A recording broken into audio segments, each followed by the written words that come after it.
بتداعياتها M. الاجتماعية Macron est de وتوسع plus en plus عزلة isolé au niveau ماكرون politique, سياسيا يضعان ce فرنسا qui, في bien دوامة sûr, الاضطراب exacerbe la وتضاؤل crise الخيارات. politique qui traverse le pays. في تعبير عن مأزق Donc سياسي Emmanuel واضح، Macron a لم يجد renommé الرئيس Sébastien إيمانويل Lecornu au poste ماكرون de غير Premier إعادة ministre, تعيين lui donnant رئيس une carte الحكومة blanche المستقيل منذ dans بضعة un moment de أيام crise سيباستيان politique. ليكورنو لتأليف حكومة جديدة. Cette étape خطوة donc a été bien sûr مستغربة رفضها choquante معظم القوى et السياسية، critiquée par beaucoup de لكنها partis قد politiques تكون en طوق France, mais نجاة elle لرئيس peut être الجمهورية peut-être لمواجهة la خيارات bouée de دراماتيكية sauvetage كالدعوة إلى d'Emmanuel انتخابات Macron نيابية face aux demandes de مبكرة dissolution du أو الخضوع Parlement et للمطالبات de sa المتزايدة démission باستقالته. lui-même. Macron ماكرون qui الذي fait يتابع face تساقط حكوماته واحدة تلو الأخرى plusieurs يحاول démissions الضغط على البرلمان لتمرير des الحكومة الجديدة gouvernements, a فيه décidé aujourd'hui de بهدف renommer إقرار le Cornu ميزانية et عام lui accorder un 2026 très التي من دونها petit délai ستنفجر الأزمة s'agissant الاقتصادية de المالية l'adoption du budget بتداعياتها السياسية qui aura des والاجتماعية. répercussions sévères sur la vie الأمل sociale et بنجاح économique dans le الحكومة pays. الجديدة إذا جرى تأليفها ضئيل. Les premières ردود الفعل réactions sur الأولى cette على تعيين nomination donc, لوكورنو تنذر بحجب reflètent الثقة عن le manque حكومته. de confiance. الأحزاب اليسارية سارعت Les إلى التلويح partis de بعدم gauche منح donc, لوكورنو الثقة، وقال ont décidé منسق donc, حزب de ne فرنسا pas غير accepter cette الخاضعة nomination, de ne إن pas الحزب soutenir سيقدم cette اقتراحا جديدا nomination. لعزل Mélenchon ماكرون. a demandé de أقصى nouveau la اليمين démission de ومحوره Macron. التجمع الوطني سارع إلى رفض أي Les تشكيلة partis de droite حكومية aussi جديدة من خلال اقتراح حجب الثقة في ont البرلمان. opté pour ورئيس التجمع pour la الوطني censure. وصف تعيين لوكورنو بالمسحة السيئة. هشاشة Donc, الوضع السياسي la الحالي crise في فرنسا politique dans ce بحسب pays صحيفة aujourd'hui لوموند s'est exacerbée تتفاقم après وتعزز cette مخاطر mesure, دخول البلاد ce في qui, أزمة bien sûr, حكم غير مسبوقة. aura des répercussions تفاؤل sévères الرئيس sur la vie المكلف politique تأليف dans la France. الحكومة وعزمه على اجتراح مخرج بناء على المشاورات التي أجراها لتجسيد التجديد في الحكومة بحسب قوله قد يخفيان صفقة ما خلف الكواليس. لكن السؤال هل تبشر توازنات البرلمان وما أعلن من رفض واسع لخطوة ماكرون لولادة طبيعية للحكومة؟ إلى ضيفنا من باريس الخبير في الشؤون السياسية الأستاذ كاريل فركين. مرحبا بك معنا سيد كاريل في نقاش من الميادين، ونسأل عن خلفيات هذا القرار من قبل الرئيس الفرنسي إعادة تعيين لوكورنو بعد أيام فقط من استقالته. Oui, il y a plusieurs questions dans vos questions. Il y a d'abord la possibilité, disons, la capacité technique effectivement de faire face à la réalité, de devoir présenter un budget, de faire adopter un budget par l'Assemblée nationale avant le 31 décembre. Donc ça va être extrêmement serré parce qu'il va falloir que le Premier ministre donc, nomme aujourd'hui ou demain le gouvernement, que lundi matin il y a un conseil des ministres. Probablement Emmanuel Macron va y assister avant de s'envoler pour l'Égypte, mais qu'ensuite ce conseil des ministres adopte donc, le budget, et ensuite que mardi il y a une déclaration de politique générale qui a de préférence pas de censure, et que mercredi l'Assemblée nationale, comme selon la Constitution, a besoin de 70 jours pour pouvoir examiner tranquillement le projet de budget pour 2026. Et ils ont besoin de 50 jours pour le budget pour la sécurité sociale. Alors, ça a été, donc c'est fait au forcing, parce que la France, qui n'a plus de souveraineté monétaire, comme vous le savez, chaque année, la France dépense plus ce qu'elle a comme revenu. Et donc, pour boucler les comptes, la France doit s'endetter auprès des banques. Et donc, s'il n'y a pas de budget, c'est très mauvais pour ce qu'on appelle la signature de la France. C'est-à-dire, qu'est-ce qu'on va trouver des créanciers pour continuer à financer l'économie et le fonctionnement de notre pays. D'où le calcul de M. Macron, qui connaît bien les marchés financiers et les banques privées. Qu'est-ce qui coûtera le plus cher s'il y a une crise, une nouvelle crise, en fait, risque de mettre en péril la signature de la France, c'est-à-dire d'augmenter les taux d'intérêt à laquelle la France doit s'endetter, ou éventuellement faire des concessions, notamment parce que c'est absolument imprévisible. Donc là, c'est de domaine politique. Pour avoir cette majorité, pour avoir échappé à la censure, une motion de censure. Excusez-moi de vous interrompre. Oui, J'ai une double question.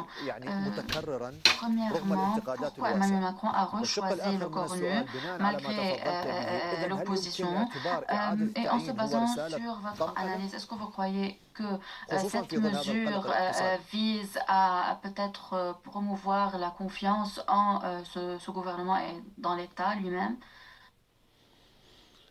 Je pense que Emmanuel Macron a rechoisi le Cornu parce qu'il avait guère d'autres choix. Le Cornu est un jeune, il a 39 ans, c'est un ancien lieutenant de la gendarmerie, c'est un fidèle parmi les fidèles, et c'est quelqu'un qui a la tête froide et qui est capable de surmonter ce genre de crise. Il se voit comme un moine soldat. Donc, disons, le problème précédent, ça a été parce que la France est devenue une 4e république et demie, c'est-à-dire c'est un régime présidentiel qui est maintenant fortement dominé par une particratie avec des gens qui d'abord regardent leurs ambitions personnelles, ensuite les ambitions de leur parti, ensuite les ambitions de l'État français, ensuite les ambitions et les intérêts du peuple français. Donc c'est un peu le monde à l'envers, parce que la 5e République, elle a été faite par le général de Gaulle pour le général de Gaulle, qui était un géant. Et quand il y a des nains au pouvoir, ça devient absolument ingérable. Donc, M. Macron est motivé par la volonté de sauver la dette, de ne pas aggraver l'endettement de la France. Et donc, tous ces choix, s'il faut nommer M. Le Cornu pour assurer les marchés financiers, il le fera. Et c'est son calcul, avant tout, parce qu'il pense que c'est ça l'intérêt de la France, c'est de sortir de cette spirale de la dette. طيب لماذا وصفت هذه الخطوة بأنها مهزلة حتى وصفت بأنها مهانة ديمقراطية من قبل خصوم الرئيس ماكرون كيف اليوم يمكن فهم الشرخ بين ماكرون وبين خصومه comprendre cette grande différence entre Macron d'une part et l'opposition d'autre part? Disons, les gens, le peuple français, ils sont furieux parce que avec un vote négatif jusqu'à 86% dans les sondages d'opinion négative, parce que les gens ont voté pour le Rassemblement national et pour la France insoumise, et il n'y a pas de changement. Donc il y a des votes, et en fait, les gens ont bel et bien la perception que les demandes qu'ils ont faites depuis 2005, le non à la Constitution européenne, le non à la réforme du système des retraites, tous ces noms, en fait, on a des élites au pouvoir qui ne veulent pas écouter le cri du peuple. Mon ami Jacques Cheminade a écrit un livre qui s'appelle « Répondre au cri du peuple », parce que les Français se sont totalement abusés par une classe politique qui essaye de survivre et qui est de plus en plus au service d'une oligarchie financière internationale dans laquelle les Français ne se reconnaissent pas.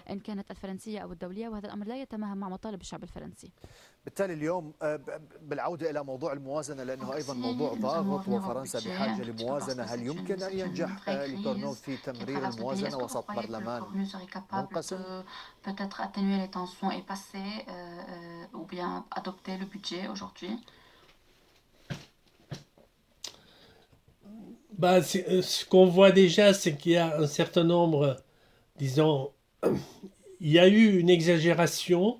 On a un vrai problème budgétaire, mais il y a aussi surtout des hommes et des systèmes et des partis politiques qui veulent s'emparer de la crise de la dette, soit en l'exagérant, pour essayer de, eux, faire valoir leurs propres petits calculs. Et donc, par exemple, on a dit que c'est pas possible, la réforme des retraites, c'est absolument ça qu'il faut faire, etc. Et là, soudainement, on découvre que cette réforme des retraites que les Français rejettent, maintenant, c'est de nouveau discutable. C'est-à-dire que on ne peut pas le mettre sous le tapis, et même dans l'entourage d'Emmanuel Macron, on dit tous ces grands sujets, le vieillissement de la population, les retraites, tout ça sera le grand débat en 2027. Donc on peut lâcher, parce qu'on fait le calcul, si demain il y a des solutions, ou s'il y a une nouvelle présidentielle, si Emmanuel Macron démissionne, ça veut dire pendant 3 mois, le pays sera à l'arrêt, ça va coûter des milliards.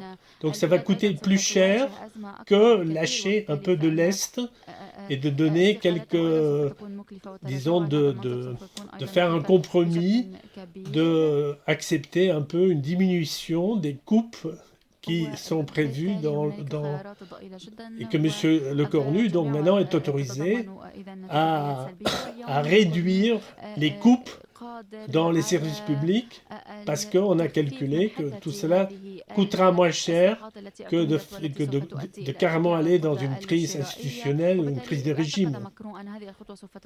Mais mon impression, c'est bien que c'est les calculettes qui décident et que ce n'est pas le ressenti. Disons, évidemment, les Français se demandent un jour, on est nommé, on démissionne le lendemain, on recommence un gouvernement avec les mêmes. Disons, la plupart des Français ne comprennent absolument plus rien à cette politique parce qu'elle fonctionne, c'est un système endogène, comme une espèce de bulle, et qui est très très très loin de ce que les Français voient comme leurs intérêts du quotidien.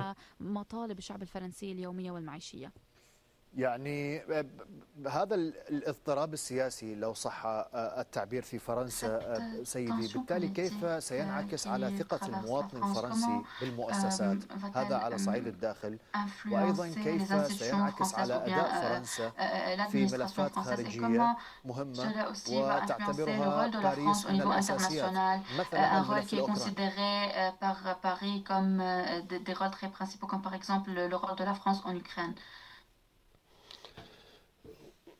Oui, en fait, ça pose plusieurs interrogations. J'ai pas des réponses réellement à cela. Ce qui est clair, c'est que dans la mesure que c'est une 5e République qui devient une 4e République et demie, toute l'attention politique se concentre sur les affaires intérieures et donc ça prend toute l'énergie, tous les efforts, c'est pour cette gestion intérieure et donc forcément ça tend à réduire la capacité de la France de vraiment être présent à l'échelle internationale et de se faire valoir. En plus de cela, M. Macron se veut surtout projette son ambition politique à travers la dimension européenne, donc il se veut à la tête d'une Europe qui va faire une défense européenne, etc. Donc tout cela ne peut que l'affaiblir et affaiblir le rôle, peu importe si on pense qu'il joue un bon rôle ou un mauvais rôle. C'est clair que cette crise institutionnelle et du régime qui est en train de se produire, peut-être pas aujourd'hui, peut-être M. Lecornu.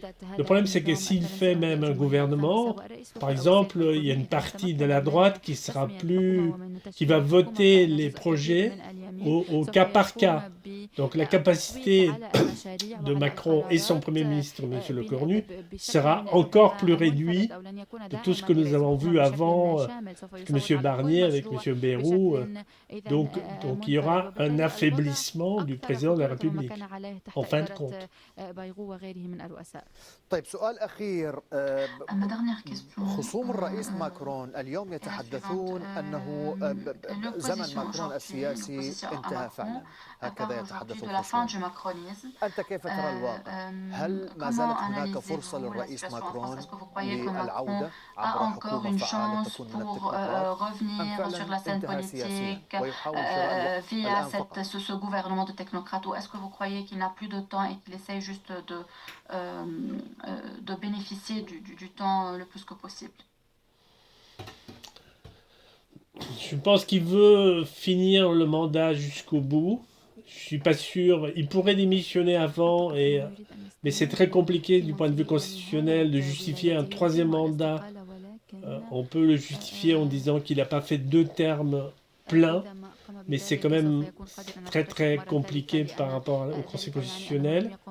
Je pense comme on l'a vu notamment dans la crise autour de Gaza avec la déclaration de New York et l'initiative avec l'Arabie Saoudite, il y a, comme souvent, les présidents américains ou français en fin de règne sont parfois des gens qui ont envie de faire quelque chose, de laisser une trace dans l'histoire, qui les élève un peu au-dessus de la médiocrité qu'ils ont souvent eux-mêmes engendrée. Donc cet aspect-là, c'est une chose à regarder. Mais je pense que c'est clair qu'à un moment donné, il va falloir un virement de cap, comme on le voit dans les autres pays européens. C'est-à-dire que le peuple français est contre cette guerre en Ukraine, elle est contre le massacre et l'injustice faite aux Palestiniens. Et cela, en fait, il va falloir à un moment donné que M. Macron écoute réellement la population, et parce que tôt ou tard, l'opposition, évidemment, va pouvoir se réveiller sur ces questions-là et retourner les tables. شكرا جزيلا لك السيد كاريل فريكين الخبير في الشؤون السياسية كنت معنا من العاصمة باريس. مشاهدينا نقاش في أمان الله.